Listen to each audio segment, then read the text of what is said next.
Okay, welcome back. Today we're going to talk about radicals. Radicals, or the radical symbol, is like the square root symbol, or maybe a cube root symbol, or maybe to the fourth root. That's what a radical symbol looks like. So now, square root of 36. Most of us in here will say, well, that has to be 6. Now, I'm going to give you two little pointers on this. Okay?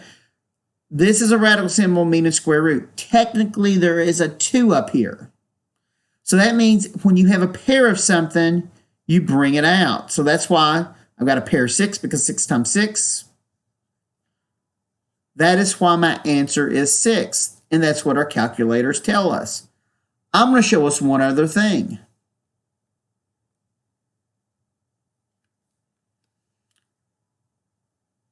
And some of us are going to probably learn a little bit on this one. What about negative 6 times negative 6? Does that give you 36?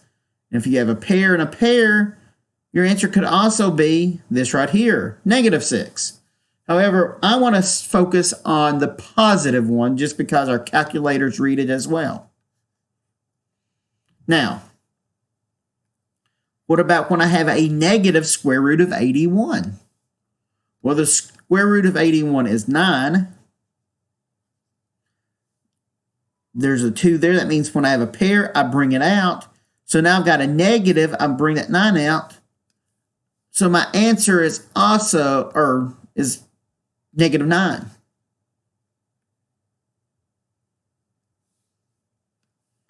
Now the cubed root. What does cubed root really mean? Well, let's break down the 8. 8 can be broken down into 2 times 4. And then the 4 can be broken down as 2 times 2. I'm going to bring down that other 2. So that means 2 times 2 times 2 is 8. So what that 3 means is, if I have a 3 of a kind, in this case I do, that is what my answer is. It's 2. And then to check your work, if you put in 2 to the third power, you get what's in the radical symbol.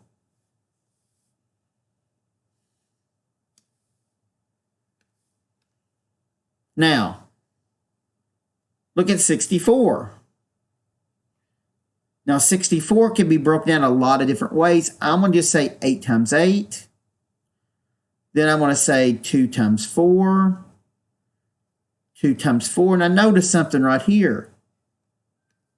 Watch this. I've got a 4 here. I've got a 4 here. But then what is 2 times 2? It's also 4. So that means if I multiplied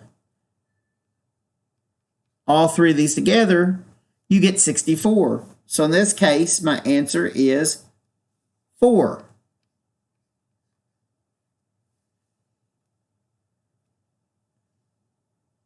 Fourth root. It means if I see 4 of a kind, well, I'm going to break it down to 9 and 9. 9 can be broken down to, watch this, 3 times 3. 3 times 3. They're all multiplied together. That means I've got 1, 2, 3, 4. That's my 4 of a kind, which is 3. That is my answer. Now you can always check it. 3 to the fourth power does give you 81. Now we got fractions. Now, before most of us want to turn off the computer right now and just shut down or hide under your bed, we treat fractions the exact same way.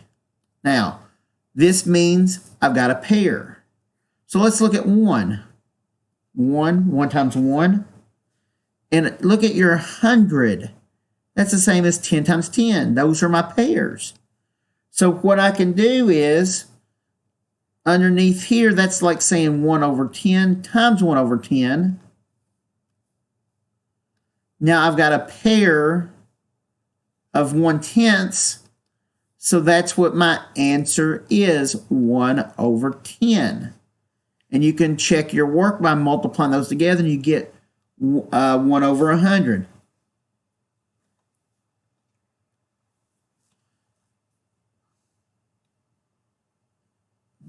Now I'm going to throw in this fifth root of 1. Think about this for a second.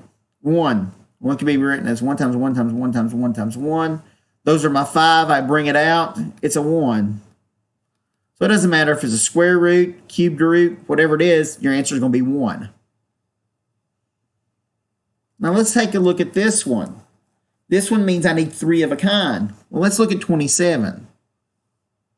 27 can be broken down into 3 times 3 times 3.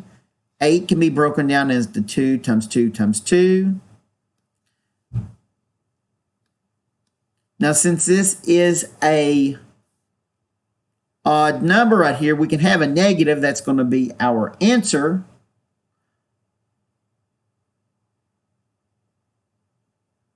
So I'm going to pull out the negative. So think about this for a second. I've got 3 halves times 3 halves times 3 halves. Cubed root, that means I have a 3 of a kind. So my answer is negative 3 over 2.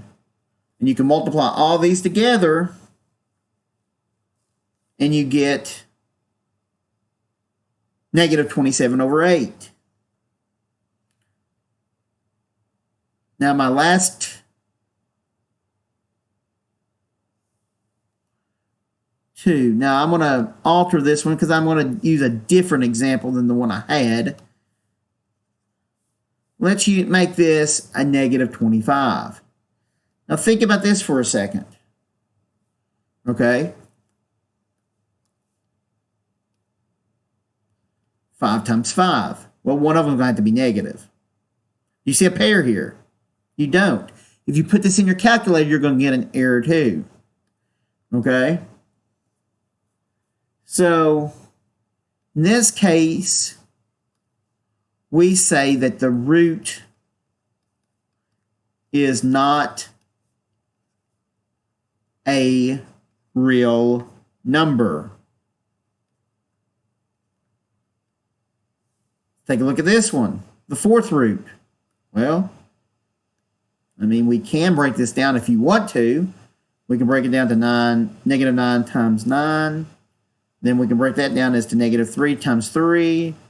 And then 3 times 3. Do you see 4 of a kind in this case?